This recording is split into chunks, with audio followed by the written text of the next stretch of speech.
Voilà, c'est autorisé. Bonjour tout le monde, je suis très contente de vous retrouver aujourd'hui avec Marie. Pour ceux qui ne me connaissent pas, je suis Sarah, fondatrice de la société Time for Action et j'aide les femmes à réussir leur reconversion pour qu'elles puissent trouver leur voie. Et j'aide aussi des femmes à pouvoir mettre en place une stratégie efficace pour qu'elles décrochent un job qui soit en accord avec leurs aspirations.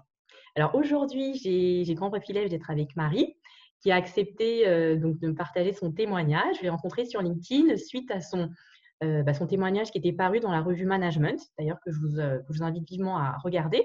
C'est la dernière revue de juillet-août. Voilà. Donc Marie, je te laisse la parole. Qui es-tu? Est-ce que tu peux nous en dire plus? Oui, bonjour. Alors, moi, je suis actuellement médiatrice, donc en gestion de conflits, que ce soit dans la sphère privée ou dans la sphère professionnelle. Et je fais également et de l'accompagnement individuel et pour les structures entreprises ou associatives, beaucoup de facilitation d'espace de travail et je suis consultante en fait en organisation pour ces structures-là. D'accord.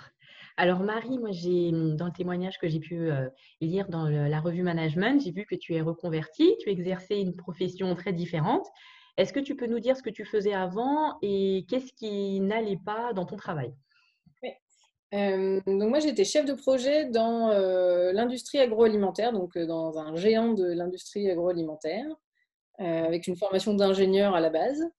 Et puis, au bout de quelques années, j'ai eu une vraie problématique de sens de ce que je faisais, aider, voilà, gérer des projets où on changeait ci ou ça sur le paquet, où on produisait toujours plus. J'y voyais plus d'intérêt. J'ai passé quelques temps à essayer de trouver comment, entre guillemets, sortir de là. Je savais que je voulais aller vers des structures qui avaient une vocation sociétale, euh, donc ce qu'on appelle l'économie sociale et solidaire principalement. Donc tu avais quand même une petite idée du secteur dans lequel tu voulais évoluer. En tout cas, j'avais l'idée que ce secteur-là, ça aurait du sens en fait d'exercer ce métier-là dans ce secteur-là. À l'époque, quand je suis partie de mon géant de l'agroalimentaire. D'accord. Et Et c'est oui, non, je t'en voilà. prie, vas-y Marie, Donc, c'est à toi comme ça que l'honneur. j'ai intégré le programme On Purpose, du coup, qui m'a permis de faire cette transition en fait vers ce monde qui avait plus de sens pour moi. D'accord. Et est-ce que tu peux nous dire combien de temps tu es restée dans cette phase de réflexion, à te poser des questions par rapport au sens de ton travail? Je pense que ça a duré bien 2 ans, où je me suis questionnée et où j'ai cherché, hein, j'ai tenté des pistes de part et d'autre, mais il n'y avait rien qui fonctionnait, Oui, jusqu'à d'accord. ce que je trouve justement ce programme-là. D'accord. Et comment tu as eu le déclic de pouvoir intégrer ce programme? Alors déjà, je trouve enfin, en fait, la description du candidat idéal, presque, enfin, ça parlait de moi, en Oui, tout cas dans la volonté. Après, j'y ai pas été sans crainte. C'est un processus de recrutement qui est assez exigeant. Donc, bien sûr, sont venues toutes les pensées de bah, tu vas pas y arriver, ça sert à oui. rien de faire cet effort-là. Enfin, voilà, c'était assez. Je l'ai beaucoup préparé. Euh, et Tu puis, ça a connaissais des pris. personnes déjà, Marie, qui avaient intégré ce programme ou Non, non, pas du tout? D'accord. non, non, il était tout frais, hein. Moi, je suis de la troisième promo. Il y en a une qui rentre tous les 6 mois, donc il y avait très, très peu de recul. Et puis, de la même manière, moi, le faire du réseau, c'est pas forcément mon point fort. Donc, j'osais pas forcément aller questionner les gens qui étaient déjà dans le programme. Enfin, voilà, j'étais D'accord. un peu dans mon coin. Ouais. Regarder des avis peut-être éventuellement sur... Non, même pas.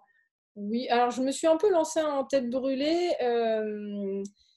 avec deux choses. La première, c'est que j'étais vraiment plus à ma place, en fait. Je correspondais pas au moule de cette entreprise. J'arrivais pas à y rentrer. Je voyais pas forcément non plus l'intérêt d'y rentrer. Euh, J'étais coincée dans mon évolution parce que malgré les qualités qu'on me reconnaissait, je jouais pas selon les règles du jeu. Voilà, tout un tas de choses comme ça. J'étais vraiment plus à ma place. Il y avait vraiment une urgence à sortir. Et j'avais la chance d'avoir, parce qu'on avait subi plusieurs plans de sauvegarde de l'emploi, d'avoir un peu de côté pour me permettre de me lancer dans une année un peu risquée, quitte à retourner d'où je venais quelque part. D'accord. Oui. pour avoir une petite enveloppe. Et finalement, tu es partie dans le cadre d'un PSE. Comment ça s'est… Non, j'ai dû poser ma démission. Il n'y avait même pas de rupture conventionnelle possible. Donc voilà, il y avait une prise de risque à cet endroit-là. Mais j'avais en tête que si je passais, entre guillemets, qu'une année à faire autre chose, je pourrais quand même revenir sur ce type de poste, que ce soit dans cette entreprise-là ou dans une autre, D'accord. avec quand même un peu le sentiment derrière que ça n'arriverait pas. Oui, Que- d'accord. Que tu allais faire, ouais, donner les moyens de réussir. ouais. Ok.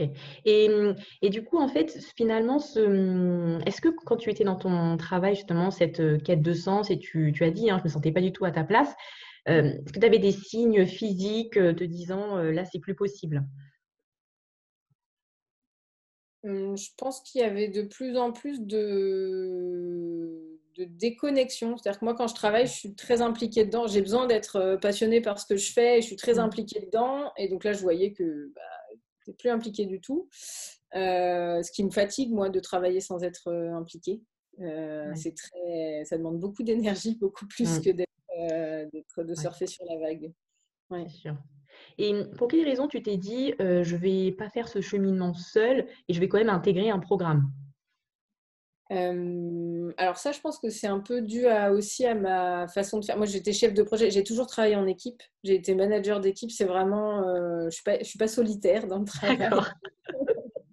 Euh, et puis moi, j'ai plein de pensées, de choses, disons que je m'analyse très bien, mais à un moment, je suis limitée à mon propre jugement, donc ça m'aide beaucoup d'avoir aussi des questions des autres, en fait, parce que là où on est bloqué, dans ce programme-là, comme on est une petite promo, une petite question, quelque chose, ou un exemple de ce qui s'est passé pour l'autre, ça va permettre de débloquer, en fait, là où nous, on était coincés. D'accord. Alors, est-ce que tu peux nous en dire plus sur cette année de formation, enfin, lorsque tu as intégré le programme? Donc en fait, c'est 2 CDD de 6 mois dans des structures de l'économie sociale et solidaire, donc des associations, des SCOP, des entreprises d'insertion. Ça touche les domaines du handicap, de l'environnement. Voilà. Et puis on a une demi-journée par semaine tout au long du programme de formation au sein de notre petite promo. Donc nous, on était 13, maintenant ils sont un peu plus. Et c'est vraiment pour nous aider à cheminer. Alors, on a quelques formations très techniques sur l'économie sociale et solidaire, mais il y a aussi tout un pan de cheminement professionnel et personnel pour savoir ce qu'on veut réellement faire. D'accord. Voilà, est-ce que c'est ce qu'on transférait nos compétences? Est-ce qu'on veut en développer des nouvelles? Est-ce qu'on veut créer notre activité? Voilà. Très bien. Et donc après, qu'as-tu découvert à l'issue de cette formation sur toi-même, sur ce que tu aimais, etc. Alors moi, j'ai rencontré à cette occasion-là la CNV, donc la communication non violente, dont on parlait beaucoup et j'ai eu la chance d'avoir une première formation via On Purpose, une petite sensibilisation et du coup, je me suis inscrite moi à titre personnel à des modules de base. C'est comme ça qu'on commence la CNV, donc c'est des petits modules de 2 jours. Donc j'ai vraiment découvert ça et ça m'a vraiment alimenté ma réflexion de qu'est-ce que j'allais pouvoir faire plus tard, parce que j'étais beaucoup dans l'émission, dans aider la structure, revoir Oui. quelques processus, faire que les interactions se passent mieux, mais d'un point de vue, pas technique, mais enfin un peu écrit, un peu processus, un peu façon de travailler. Il me manquait vraiment un bout, et le bout qui me manquait, c'est, si je résume fort, la manière dont on se parle, en fait, la manière dont on Mm. interagit. Et ça, j'avais pas de compétences et je voyais bien qu'il y a plein d'endroits où on peut réécrire tout ce qu'on veut des rôles et responsabilités. Si on se parle toujours comme on se parlait avant et qu'on se comprend toujours pas mieux, il se passera rien. Et en plus, cet endroit-là, ça génère beaucoup de souffrance, moi, je trouve. Mm. J'ai pu, moi, d'ailleurs, la subir dans mon ancien métier et même au sein des structures. Donc, c'était super important pour moi d'accompagner l'humain, en fait, qui travaillait dans l'organisation et pas juste l'organisation.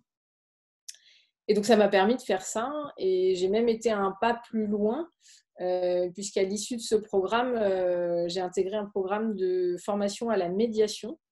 Alors, toujours D'accord. basé sur la CNV. Et là, vraiment, avec quelque chose qui m'animait depuis que j'étais très jeune, mais j'avais jamais bien trouvé comment y aller, qui était il faut aider les gens à sortir de leurs conflits. Ouais. Il faut les aider à apaiser les relations. Et Euh, excuse-moi Marie, je rebondis sur quelque chose d'essentiel que tu viens de dire, parce que tu as dit que tu as toujours aimé cela, enfin, depuis jeune, peut-être résoudre les conflits. Donc là, petit à petit, et tu vois, dans la reconversion, parfois on dit que, entre guillemets, nos rêves d'enfant, bah, ça peut nous donner justement des indices sur ce qu'on veut vraiment devenir. Et là, petit à petit, toutes les pièces du puzzle s'imbriquent, hein, j'ai l'impression, vu ce que tu me oui, racontes. oui, complètement. Et à la relecture même, je me suis rendu compte que quand j'exerçais mon métier de chef de projet, je ne l'exerçais pas forcément comme mes autres collègues. Et j'étais dans cette animation humaine de gérer les conflits, les contradictions et de trouver les consensus. D'accord. Euh, donc j'ai toujours fait ça un peu de manière empirique. Oui. J'avais même passé un bilan de compétences quand j'étais plus jeune qui marquait que il fallait que je fasse de la gestion de conflits. J'ai retrouvé ça il n'y a pas très longtemps. Waouh. Ah ouais. Et voilà. Donc, effectivement, pour le coup, quand j'ai vu ce programme de médiation, j'ai dû le voir en octobre, ça commençait en novembre. Il y avait une somme certaine à mettre et j'ai pas hésité 2 secondes et demie pour le coup. D'accord. Donc, tu avais toujours cette enveloppe suite au PSE qui t'a permis de pouvoir te lancer, enfin, investir dans les formations. Ouais, c'est ça. D'accord. Et alors après, tes premiers pas dans ton activité, enfin, est-ce que tu peux nous en dire plus, comment ça s'est passé? Et aussi, Marie, si tu peux expliquer peut-être la CNV de manière un peu plus précise, parce que les personnes qui nous regardent ne sont pas forcément bien voilà, en phase avec ça. Et c'est un outil très, très puissant. Alors, la CNV, donc communication non violente, a été, je vais dire théorisée, peut-être je l'exprime mal, mais par quelqu'un qui s'appelle Marshall Rosenberg, qui est un Américain, qui a fait lui aussi beaucoup de médiation d'ailleurs, et sur des conflits et des génocides et des choses Mm. comme ça. Donc voilà, des médiations un peu plus costaudes Oui, que moi. Et qui part un peu du postulat qu'on n'est pas très équipé pour vraiment exprimer ce qui se passe pour nous. Et donc, en l'exprimant mal et en faisant entre guillemets des demandes approximatives, l'autre peut pas vraiment nous comprendre, quoi, et donc peut pas vraiment faire quelque chose pour nous, et que un peu toute notre communication quotidienne est basée sur ça. Et donc il éclaire beaucoup ce en quoi on n'est pas très équipé, notamment en termes de vocabulaire, sur tout ce qui est sentiment. Il pose la notion de besoin de manière un peu différente que d'autres théories pourraient la poser. Et voilà, il explique un peu comment, par des processus un peu, enfin, il appelle ça l'auto-empathie, mais on peut voir ça un peu comme de l'introspection, des choses comme ça. On peut aller voir ce qui se passe vraiment pour nous et donc le dire aussi d'une manière un peu plus pertinente pour oui. l'autre et que l'autre puisse accéder en fait à ce qui se passe et donc éventuellement répondre à une demande qu'on lui ferait ou mieux comprendre où on en est. Ou, voilà. En D'accord. fait, il nous liste tous les pièges et à la communication et à l'écoute qu'on exerce au quotidien quand même, vous et moi, et lui aussi très certainement quand il était vivant. Donc voilà, l'idée n'est pas non plus de révolutionner complètement sa communication et de absolument plus être naturel quand on parle, hein. C'est pas du tout le Oui. propos. Non, mais parce que j'entends souvent ça, bah alors on n'a plus le droit de dire ce qu'on veut, on a le droit de dire tout ce qu'on veut. Mm. C'est simplement quand on est dans des situations qui nous dérangent, où on voit bien que le message passe pas, et ben on peut aller regarder autrement et essayer de communiquer autrement.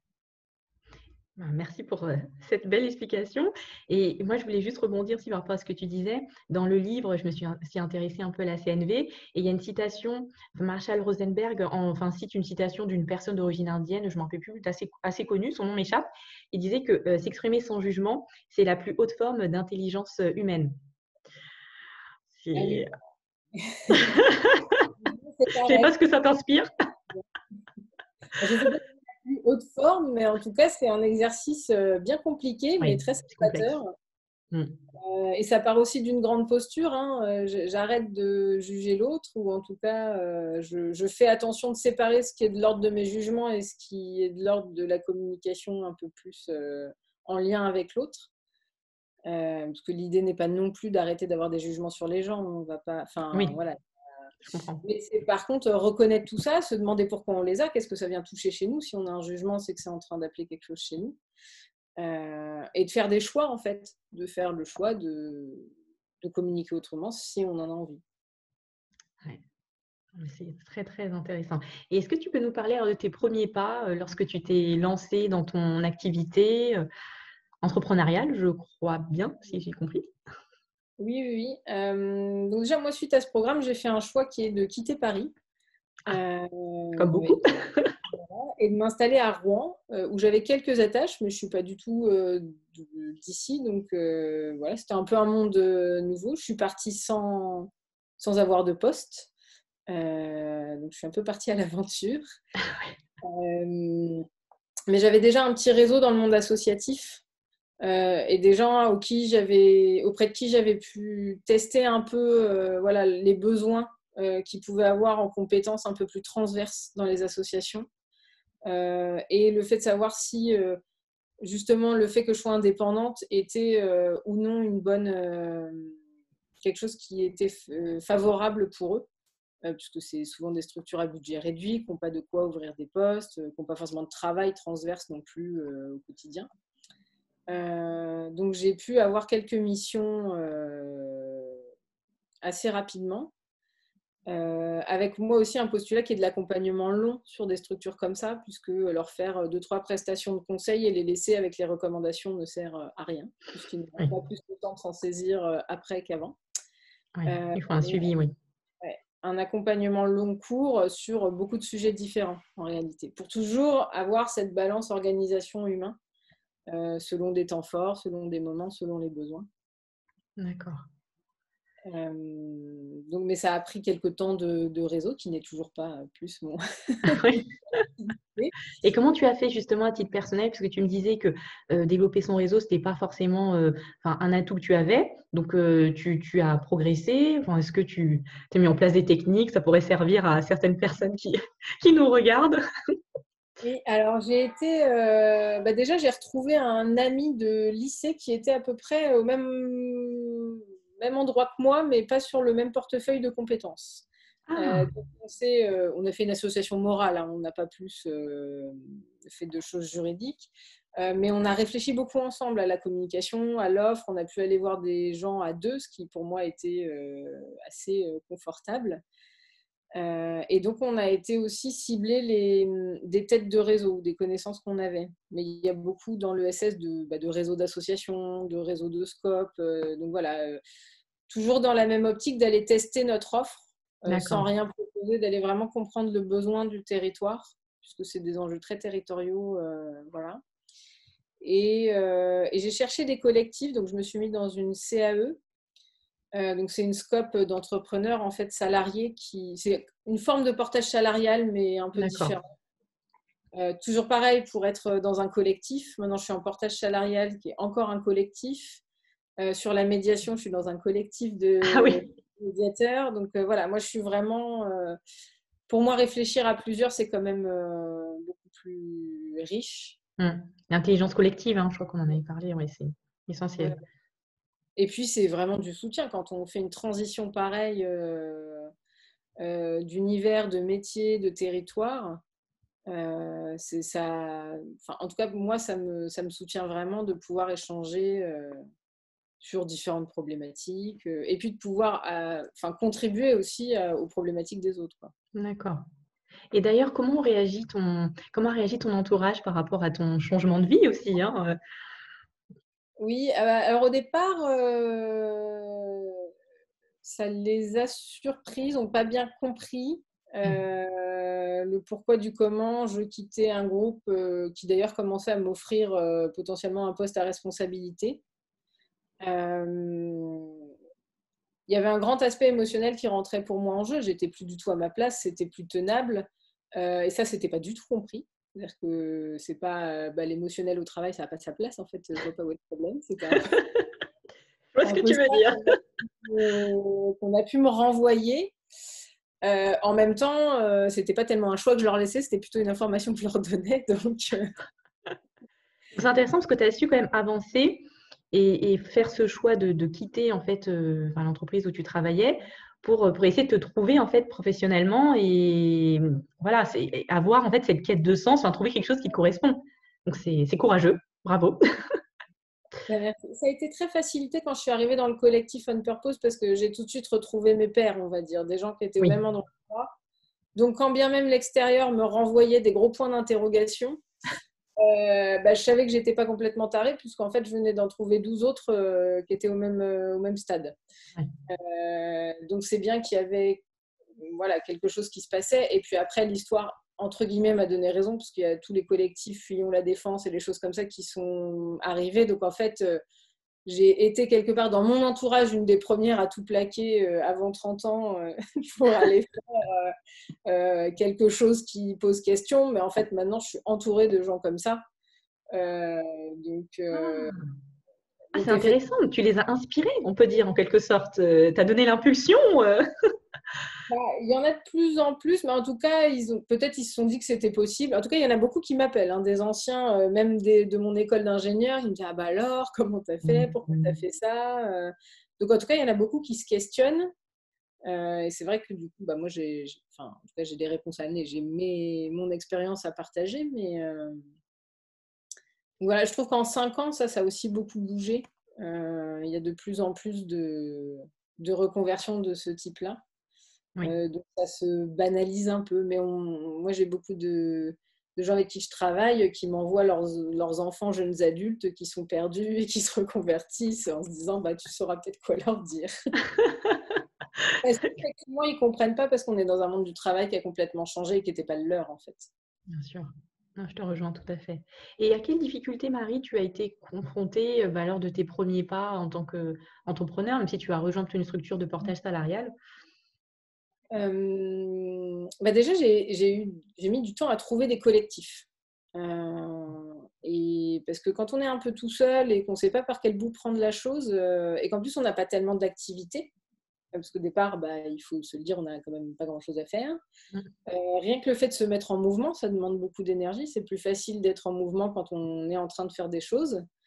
Euh, donc, il y a des périodes de haut, de bas. Je sais qu'il y a des gens qui arrivent à se mettre à travailler tous les jours. Moi, c'est vrai que quand ça a pas trop quand on sait pas où on va, c'est pas forcément très Ouais, facile.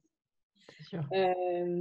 Donc, ouais, j'ai mis du temps à trouver ces collectifs-là. Ça a été mieux une fois que j'ai pu avoir des choses comme ça. J'ai aussi un peu pallié par des formations qui, par exemple, en portage salarial, sont gratuites.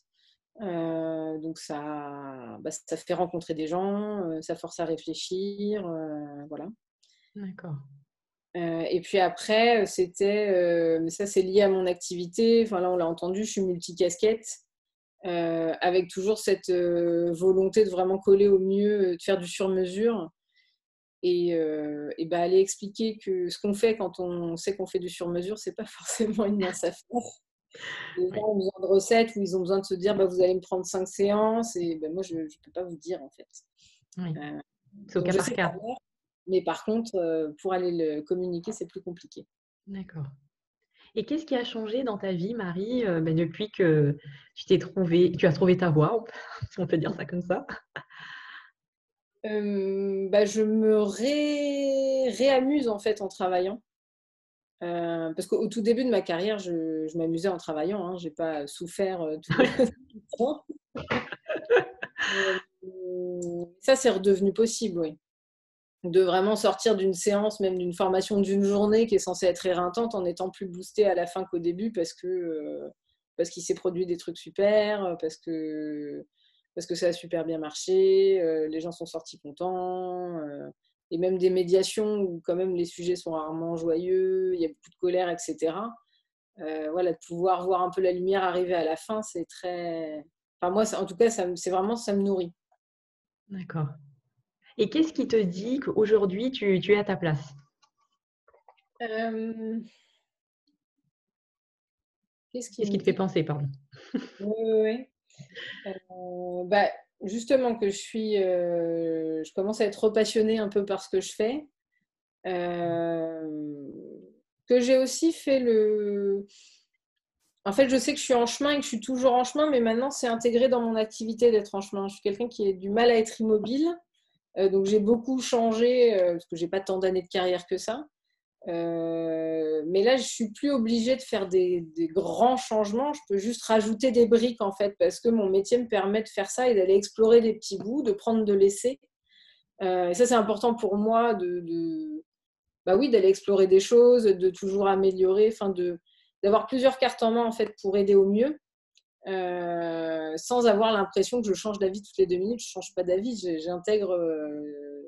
Donc voilà, c'est assez chouette d'avoir un métier où on est forcé d'apprendre en fait. Oui, oui, c'est sûr. L'apprentissage continue et puis c'est quelque chose qui t'anime au quotidien aussi. Donc après, je pense que tu fais ça avec plaisir, enfin, le fait Oui, oui, d'apprendre et de te former. oui. D'accord. Et est-ce que Marie, pour conclure, tu aurais un message pour les femmes, voilà, enfin, ou même les hommes d'ailleurs, hein, qui ne sont pas forcément épanouis dans leur travail et qui se cherchent un peu professionnellement? Bah, moi, je crois il faut y croire. Il faut croire en son intuition, en fait. C'est plutôt à cet Mm. endroit-là de se dire, si on a vraiment l'intuition qu'on n'est pas là où il faut être, ça ne veut pas dire qu'on va tout de suite trouver où est-ce qu'il faut être, ça ne veut pas dire que ça va être facile, mais en tout cas, il y a assez peu de chances que ça s'améliore si on n'est pas là où il faut. Donc, s'octroyer le droit d'écouter cette petite voix-là pour en faire quelque chose, je pense que ouais, c'est le premier pas, mais qui est peut-être le plus dur hein, à des moments quand même. J'apprécie beaucoup ce mot de conclusion. Donc, l'intuition, la petite voix intérieure, qui peut être en fait comme un GPS hein, finalement. Et je te rejoins, c'est vrai que le plus dur, c'est faire le premier pas, quoi. Ouais. Très bien. Merci Marie de m'avoir accordé ce moment et puis ton interview qui était très riche en enseignements. Et donc, si vous voulez contacter Marie, il y aura toutes les informations sur la description de cette vidéo. Et puis, nous vous souhaitons une très bonne journée ou soirée. Ça dépend au moment où vous regarderez cette vidéo. À très bientôt.